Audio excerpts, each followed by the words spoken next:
RJ Classes 2.0। नमस्कार दोस्तों, मैं आरजे सिद्धार्थ आरजे क्लासेस 2.0 में आपका स्वागत करता हूं। दोस्तों, मौर्य काल हम लोग पढ़ रहे थे। आज हम पढ़ेंगे मौर्य काल में अशोक महान को। चंद्रगुप्त मौर्य को हमने पढ़ा, बिंदुसार को हम लोगों ने पढ़ा। अब हम लोग पढ़ेंगे आज अशोक को। ये हमारा शायद 7वां वीडियो होगा। आज 2 वीडियो और आएंगे।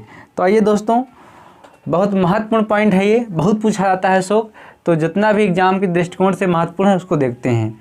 देखिए दोस्तों, अशोक का जो टाइम है ये 273 ईस्वी से या बीसी, ईसा पूर्व से हम बीसी बोलेंगे, 273 बीसी से 232 बीसी तक मिलता है।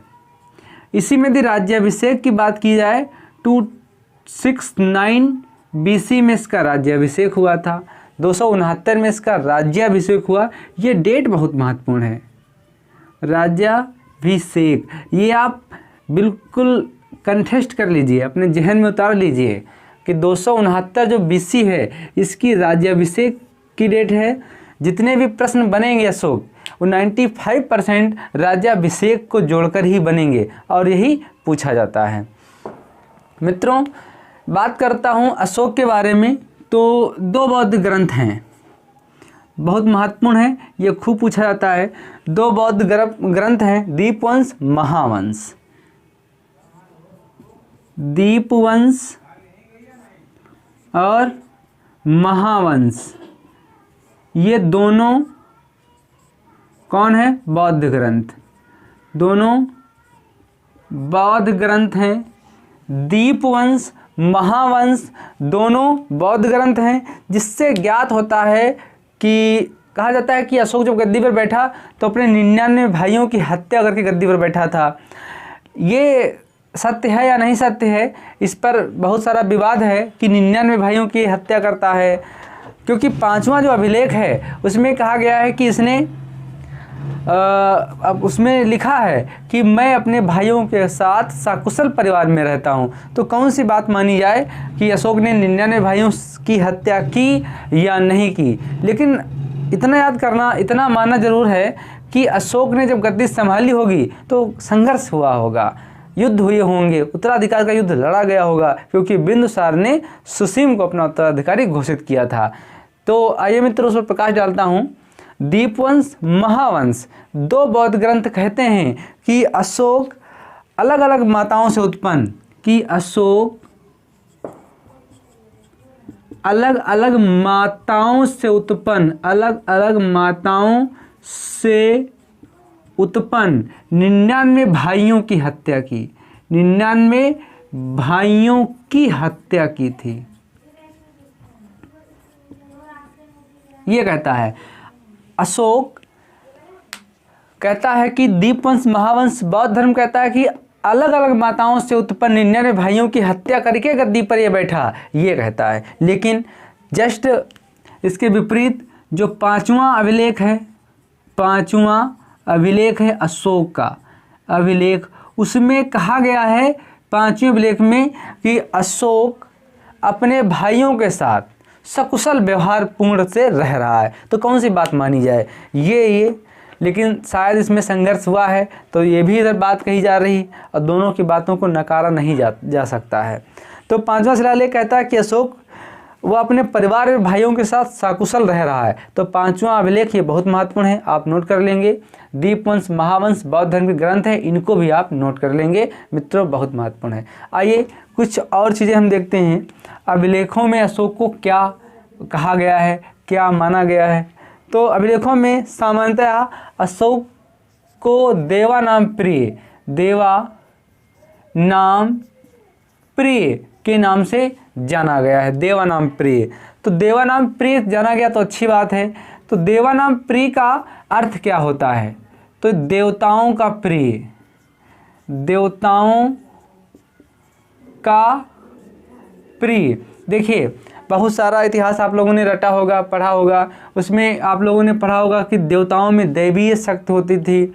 देवता जो राजा हैं वो देवताओं के अंश हैं, जो राजा हैं उनमें देवी शक्ति है, जो राजा हैं उनके खिलाफ बोल नहीं सकता है क्योंकि वो ईश्वर का रूप है। ऐसे बहुत सारे आप लोगों ने कथन विचार और बहुत सारी घटनाएं सुनी होंगी।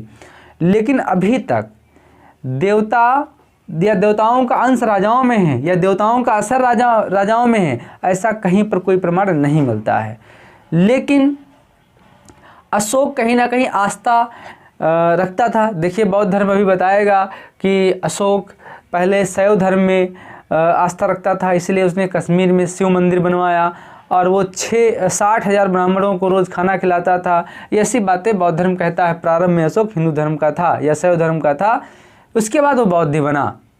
तो बौद्ध बनने के बाद भी इसने अभिलेख स्टार्ट किए थे। भाई जब कलिंग का युद्ध होता है 261 ईसा पूर्व में 8वें वर्ष में, राज्याभिषेक के 8वें वर्ष में, तब ये कलिंग युद्ध करता है। तो 8वें वर्ष बाद 9वें वर्ष में कलिंग का युद्ध करता है। तो वहीं पर वो दुखी होता है और युद्ध ना करने की कसम खाता है और बौद्ध धर्म अपना लेता है। उसके बाद ये अभिलेख स्टार्ट करता है लिखवाने के लिए। उसमें अपनी उसने उपाधि धारण की है देवा नाम प्रिय, अर्थात देवताओं का प्रिय, जिससे एक बात जाहिर होती है कि अशोक बौद्ध तो बन गया था लेकिन हिंदू देवी देवताओं में, या कह सकते हैं जो भी उस समय ब्राह्मण धर्म को कहा जाता था, उन देवी देवताओं में उसने अपनी आस्था नहीं छोड़ी थी, यह आस्था अभी तक नहीं छोड़ पाया है। इसलिए देवानाम प्रिय का अर्थ क्या होगा? देवताओं का प्रिय। ये सामान्यतः अशोक को अभिलेखों से जाना गया है या वहाँ से इसका नाम मिलता है। तो देवानाम प्रिय किसकी उपाधि थी? तो ये अशोक की उपाधि थी, जिसका अर्थ क्या है? देवताओं का प्रिय। मित्रों नोट कर लेंगे। गुर्जरा, देखिए अगला पॉइंट क्या है? गुर्जरा, मास्की, ये अभिलेख है मित्रों। गुर्जरा, मास्की, नेप्टूर, सारे अभिलेख नोट कर लेंगे। गुर्जरा, मास्की, नेप्टूर, उद्गोलन अभिलेख। गुर्जरा हो गया, मास्की, नेप्टूर, उद्गोलन अभिलेखों से, इन चारों अभिलेखों से, गुर्जरा, उद्गोलन, नेप्टूर, मास्की, इन अभिलेखों से अशोक का नाम अशोक ही मिलता है। एक पॉइंट ये, क्या? अशोक का नाम अशोक ही मिलता है। एक पॉइंट ये नोट कर लेंगे कि अशोक का नाम अशोक ही मिलता है। गुर्जरा, मास्की, नेप्टूर, उद्गोलन, इन अभिलेखों से ज्ञात होता है कि अशोक का नाम अशोक ही मिलता है। इतना पॉइंट आप नोट कर लेंगे, ये बहुत बार पूछे जाते हैं। देखिए मित्रों, ये आप स्क्रीनशॉट ले लीजिए, ज़्यादा ठीक रहेगा। एक और है भाभरू का अभिलेख, ये बहुत पूछा जाता है। भाभरू का अभिलेख, या इसको हम लोग बैराट के नाम से भी जानते हैं। भाभरू या बैराट के नाम से जानते हैं। ये सबसे छोटा अभिलेख है, सबसे छोटा अभिलेख है। एक पॉइंट ये सबसे छोटा अभिलेख है। कनिंघम ने इसकी खोज की थी। कनिंघम ने इसकी खोज की थी। एक पॉइंट ये, और ये कलकत्ता के म्यूजियम में या संग्रहालय में अभी ये सुरक्षित है। कहाँ सुरक्षित है? कलकत्ता के संग्रहालय में ये सुरक्षित है। तो भाभरू या बैराट ये सबसे छोटा अभिलेख है। कनिंघम कलकत्ता के संग्रहालय में ये भी सुरक्षित है। इसमें अशोक के लिए 2 उपाधियां प्रयोग में लाई गई हैं, ये पूछी जाती हैं। भाभरू या बैराट अभिलेख जो सबसे छोटा अभिलेख है, कनिंघम ने इसकी खोज की थी, ये कलकत्ता में संरक्षित है। इसमें अशोक के लिए 2 शब्द प्रयोग करे गए। कौन कौन से शब्द प्रयोग करे गए? एक प्रियदर्शी,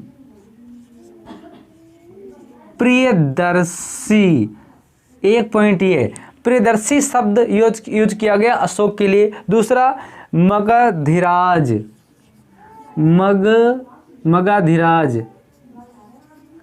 मगध का राजा, मगधीराज, एक ये पॉइंट। 2 ये मित्रों शब्द यूज करे गए हैं, प्रियदर्शी और मगधीराज। ये प्रश्न पूछा जाता है, मगधीराज या मगधाधीराज भी कह सकते हैं। मगधाधीराज, ये पॉइंट एक ही है। पूछा जा सकता है कि प्रियदर्शी और मगधीराज शब्द अशोक के लिए कहाँ प्रयोग करे गए हैं या कहाँ यूज करे गए हैं, या ऐसी उपाधियाँ किस अभिलेख से मिलती हैं, तो भाबरू या बैराट अभिलेख से, जो कि सबसे छोटा अभिलेख है। कनिंघम ने इसकी खोज की थी और कलकत्ता में सुरक्षित है। ये मित्रों पूछे जा सकते हैं। भाबरू अभिलेख में त्रिरत्न भी सुरक्षित हैं, ये भी पॉइंट पूछा जा सकता है। त्रिरत्न यहाँ पर लिखे हुए हैं, अंकित हैं। क्या लिखा है? बुद्धम, बुद्धम लिखा हुआ है। धम्मम संघम लिखा हुआ है। धम्मम और संगम, संघम, बुद्धम धम्मम और संघम, या बुद्ध धम्म संघ, ये त्रिरत्न भी लिखे हुए हैं। कहाँ? भाबरू या बैराट में, या सबसे छोटा अभिलेख जो कलकत्ता में सुरक्षित है। कनिंघम ने इसकी खोज की थी, जिसमें प्रियदर्शी अशोक के लिए, मगधीराज अशोक के लिए शब्दों का प्रयोग किया गया। उसमें बौद्ध धर्म से संबंधित बुद्धम धम्मम संगम शब्द लिखे हुए हैं। तो त्रिरत्न लिखे हुए हैं कहाँ? भाबरू बैराट अभिलेख में। तो मित्रों ये पॉइंट नोट कर लेंगे। मास्की, इसे यदि हम बात करें, यह कि मास्की अभिलेख हो गया, इसमें कुछ पॉइंट हैं, पूछा जाता है। जो मास्की अभिलेख हैं इसमें बुद्ध को शाक्य मुनि कहा गया है। जो बुद्ध हैं इनको शाक्य मुनि कहा गया है। एक पॉइंट ये नोट कर लेंगे कि मास्की अभिलेख से ये ज्ञात होता है कि बुद्ध को शाक्य मुनि की उपाधि दी गई है या शाक्य मुनि कहा गया है। बुद्ध शाक्य मुनि, बुद्ध शाक्य भी शब्द मिलता है यहीं पर, बुद्ध शाक्य, क्या? बुद्ध शाक्य की उपाधि भी मिलती है कि बुद्ध को बुद्ध शाक्य कहा गया है। ये भी आप नोट कर लेंगे। चलिए मित्रों, मैं मिटा रहा हूँ, आप चाहें तो उसका स्क्रीनशॉट ले लीजिए। चलिए आगे देखता हूँ क्या अशोक के लिए इसमें कहा गया। बहुत महत्वपूर्ण पॉइंट हैं, सारे आप नोट कर लेंगे, ज़्यादा ठीक रहेगा, आपके लिए कोई दिक्कत नहीं होगी। चलिए, एक अभिलेख है पनगोडरिया अभिलेख। कौन सा? पनगोडरिया अभिलेख है, ये मध्य प्रदेश में है। पनगोडरिया अभिलेख ये मध्य प्रदेश में है। यहाँ महाराज या महाराजाधिराज की उपाधि अशोक के लिए रखी गई है। यहाँ पर अशोक के एक उपाधि मिलती है, दो उपाधियाँ मिलती हैं, महाराज, महाराज, एक महाराजाधिराज, महाराजाधिराज। तो महाराज या महाराजाधिराज की उपाधि पनगोडरिया अभिलेख से मिलती है, जो कि मध्य प्रदेश में है। एक पॉइंट एक नोट कर लेंगे। पुराणों से भी इसका कुछ संबंध है। पुराणों में अशोक के लिए क्या मिलता है, ये भी प्रश्न बहुत महत्वपूर्ण है और ये प्रश्न पूछा जाता है। तो पुराणों में अशोक को अशोक वर्धन कहा गया है। क्या? अशोक वर्धन कहा गया है। एक पॉइंट ये नोट कर लेंगे, अशोक को अशोक वर्धन कहा गया है। गुर्जरा मास्की नेपटूर उद्गोलन में अशोक को अशोक कहा गया है। पुराणों में अशोक को अशोक वर्धन कहा गया है। एक पॉइंट नोट कर लेंगे मित्रों, पूछा जा सकता है या पूछा जाता है। आगे हम देखिए कुछ पॉइंट देखते हैं, मिटा रहा हूँ। जितना मैं यहाँ पर बोर्ड पे नोट कर रहा हूँ आप भी नोट करते रहें, क्योंकि यदि आप नोट्स बना लेते हैं तब आपके लिए कहीं और जाने की जरूरत नहीं। मेरा वीडियो देखें, उसके बाद जितने भी प्रैक्टिस सेट आते हैं या सॉल्व पेपर हैं उनको मिलाइए। देखिए कितना प्रश्न मिलता है, कितना पूछा गया, कोई भी कंपटीशन का हो, कहीं से भी पूछा जा रहा हो। चलिए अशोक के बारे में देख लेते हैं, कुछ व्यक्तिगत चीज़ें अशोक की देख लेते हैं।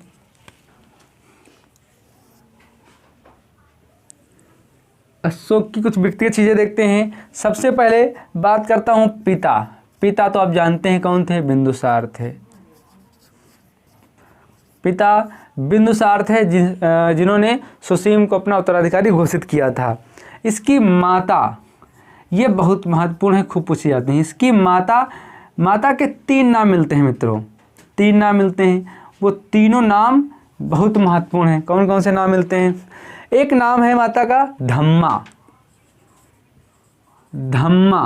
एक नाम मिलता है धम्मा अशोक की माता का, जो बहुत महत्वपूर्ण नाम है। तो महाबोधिवंश, ये कहाँ नाम मिलता है? महाबोधिवंश में, महाबोधिवंश में मिलता है, जो कि बौद्ध धर्म का ग्रंथ है। बौद्ध धर्म का ग्रंथ है, 1 पॉइंट ये। तो धम्मा, इसकी माता का नाम धम्मा, महाबोधि वंश से ज्ञात होता है, इसकी माता का नाम धम्मा था जो कि बौद्ध ग्रंथ है, 1 पॉइंट ये। एक है मित्रों पासादिका नाम, क्या है? पासादिका, ये पासादिका दूसरा इसकी माँ का नाम है, ये भी बौद्ध धर्म से ही ज्ञात होता है। तो दिव्यावदान एक ग्रंथ है, दिव्यावदान, पासादिका, ये इसकी माता का नाम प्राप्त होता है जो कि दिव्यावदान से जानकारी मिली है कि पासादिका इसकी माता का नाम था। सुभद्रांगी, सुभद्रांगी, इसकी माँ का नाम है सुभद्रांगी, ये भी इसका नाम मिलता है जो अशोक अवदान माला से ज्ञात होता है। कहाँ से?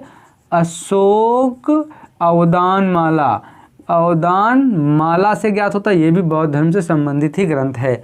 तो पूछ लिया जाए कि अशोक की माता का नाम क्या है, तो आपको धम्मा मिल जाए तब भी टिक मार देना, पासादिका मिल जाए तब भी टिक मार देना, सुभद्रांगी मिल जाए तब भी टिक लगा देना।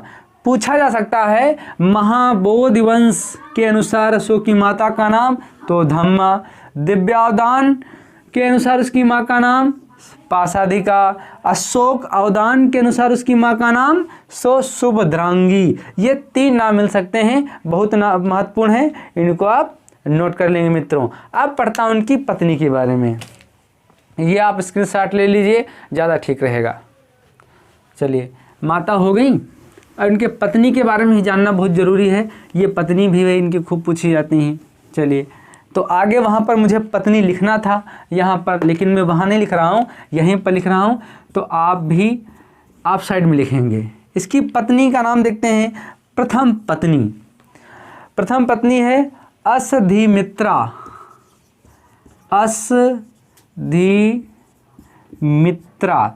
इनकी पत्नी का नाम है असधिमित्रा, ये पटरानी थी, ये पटरानी थी, पटरानी थी, असधिमित्रा पटरानी थी, अर्थात रानियों में श्रेष्ठ रानी थी, सबसे बड़ी रानी थी। जितनी भी रानियां रही होंगी उसमें सबसे शक्तिशाली और सबसे प्रिय अशोक की रानी असधिमित्रा रहेगी, इसलिए इसको पटरानी कहा गया। ये पद था रानियों, जो बहुत सारी बीबियाँ हुआ करती थी उनमें से, या बहुत सारी रानियाँ या महिलाएं हुआ करती थी उनमें एक पद होता था, तो यही रानियों की रानी पटरानी है।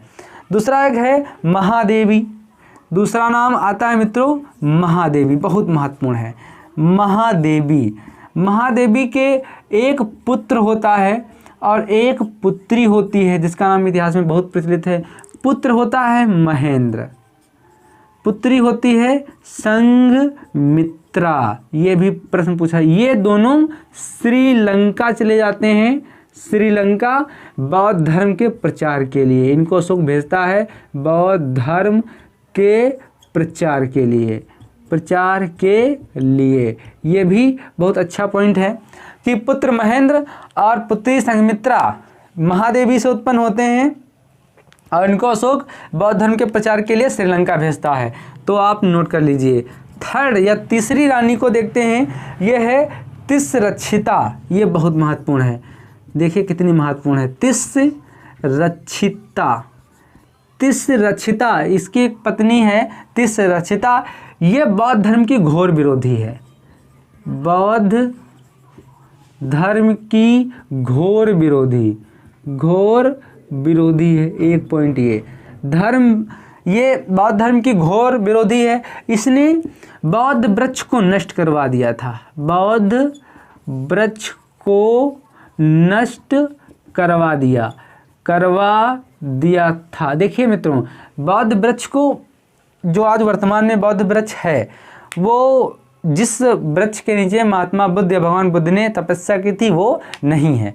जब बौद्ध वृक्ष को नष्ट करवा दिया गया तो वहाँ पर बहुत सारे शासक आए, उन लोगों ने उस वृक्ष को नष्ट करवा दिया। बाद में अंग्रेज आए, उन्होंने उसी जगह पर एक वृक्ष लगवाया, वो बौद्ध वृक्ष आज सुरक्षित है, जो कि कई 100 साल पुराना है। और आज यदि वहाँ पर जाइए तो वहाँ पर बौद्ध पत्तियाँ जो पत्ती गिरती हैं उनको उठाने की इजाज़त है, लेकिन पत्ती तोड़ने की इजाज़त नहीं है, पेड़ को छूने की इजाज़त नहीं है, पेड़ तक पहुँचने की इजाज़त नहीं है। दूर से घेरा बना हुआ है, जैसे ये पेड़ है, इस तरीके से पेड़ बना हुआ है और यहाँ पर एक घेरा बना हुआ है। उस घेरे में जाके आदमी रह सकता है, घूम सकता है, लेकिन पेड़ को छू नहीं सकता।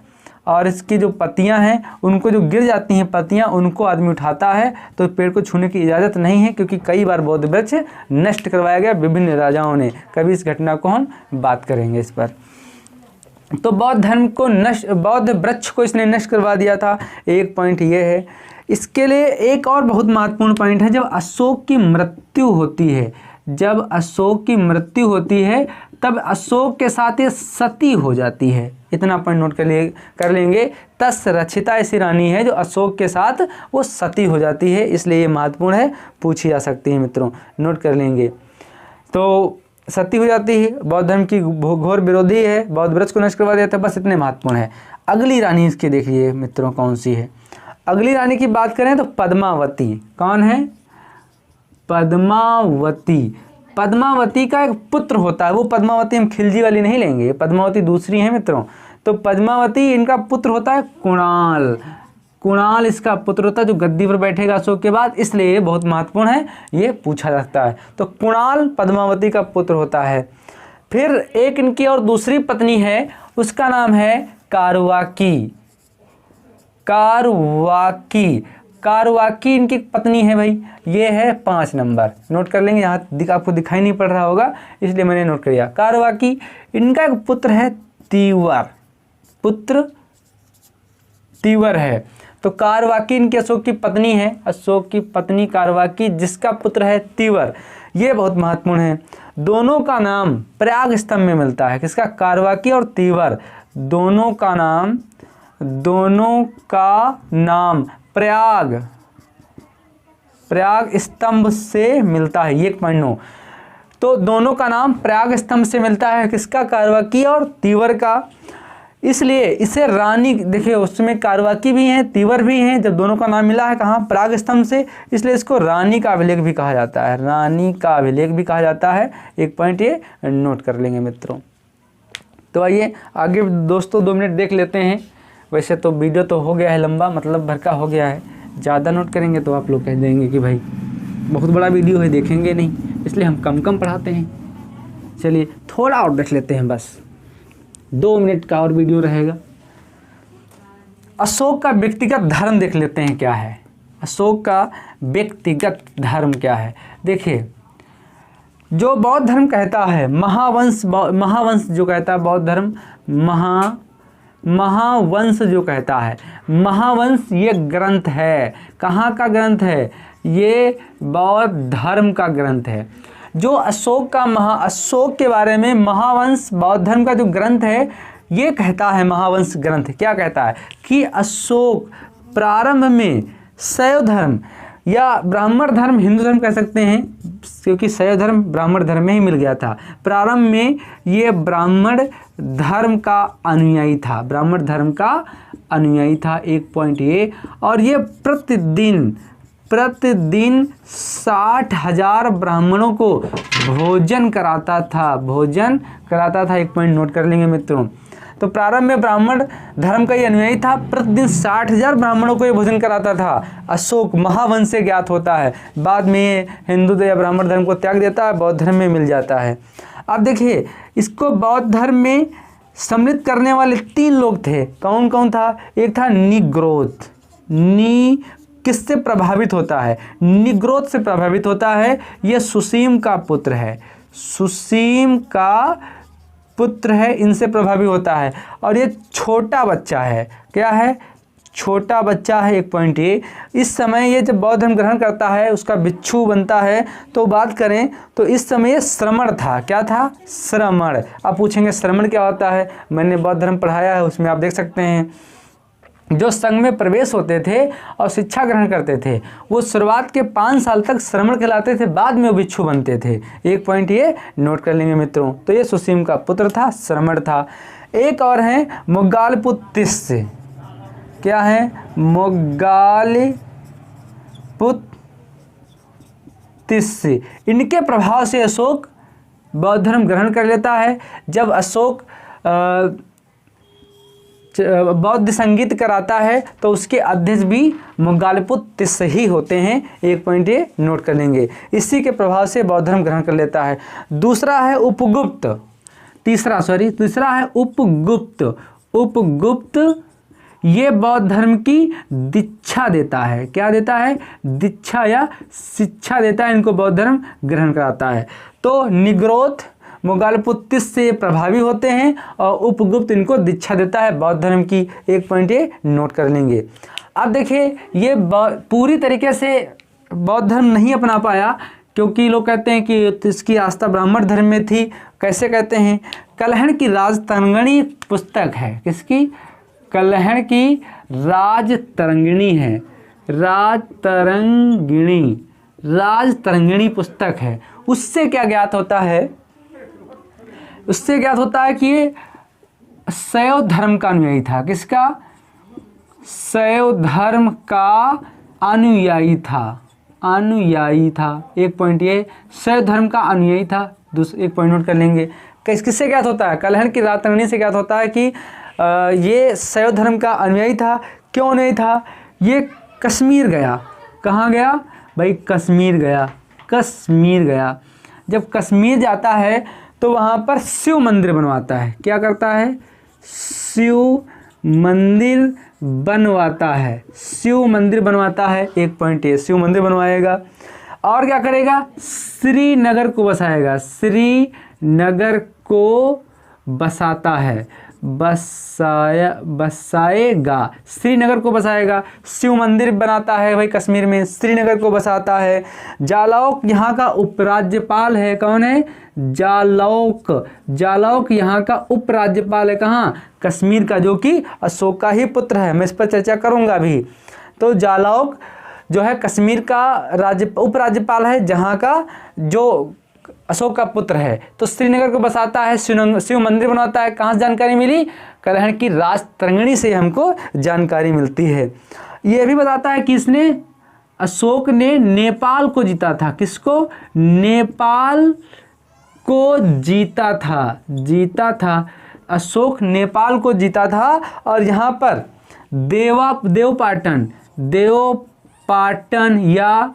देवापाटन शहर बसवाता है। कहाँ? श्रीलंका में। ये भी कलहण की राजतरंगिणी से हमें ज्ञात होता है।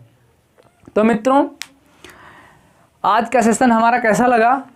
ये वीडियो आपके लिए कितना महत्वपूर्ण है कमेंट करके ज़रूर बताइएगा। इस वीडियो को यहीं न रुकने दें। आप चाहते हैं कि कुछ हमसे भी अच्छा हो, इस वीडियो को शेयर करें और अपने भाई बहन तक पहुंचाएं। तो मैं फिर हाजिर हो जाऊंगा अगले वीडियो के साथ दोस्तों।